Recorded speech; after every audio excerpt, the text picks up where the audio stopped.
News Mississippi. News Mississippi Daily Digital. It's Thursday, September 3rd. I'm Chris Davis. Two guys you'll be really happy are now put away, and for a long time too. Mississippi's pretty boy Floyd. Well, nothing really pretty about him or what he did to a couple of guys. Beat one of them to death with an ashtray and the other with a hammer. Happened in January of last year. Yesterday, he got 2 life sentences. He'll die in the Mississippi State Pen. Also, Joseph Barber Sr. Well, think about it this way.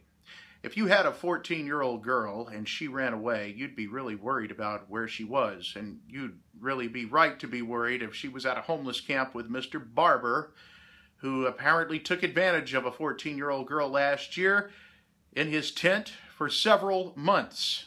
He pled guilty yesterday, got a 15-year jail sentence, plus he'll have to pay a lot of fines. Also, the railroad. It's getting goods in and out of Mississippi. You're probably very proud when you look on a pack of Mississippi cheese straws or something else made in Mississippi, and you see it's made here and it goes all over the world. Well, the first step is getting it out of the state. And with the Grenada Railroad now operating as of yesterday from Madison to Memphis, that's a big part in that first step. Also, Central District Transportation Commissioner Dick Hall saying that Mississippi is not taking advantage and using its ports as well as it could. And so there's a fund that's been established for several years that they're putting $10 million into every year from the Highway Fund. They're taking better advantage of that now and making sure the grants are going to local places to get better transportation going, including at Mississippi's ports and even public transit as well.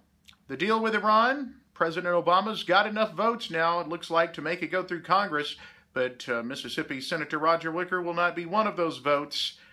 He says that the deal is just bad. One reason, he said last month in an interview on the Paul Gallo show, is that Iran could possibly get ballistic missiles because sanctions are being lifted that would allow them to have those type of missiles. And those type of missiles actually are used a lot more than nuclear.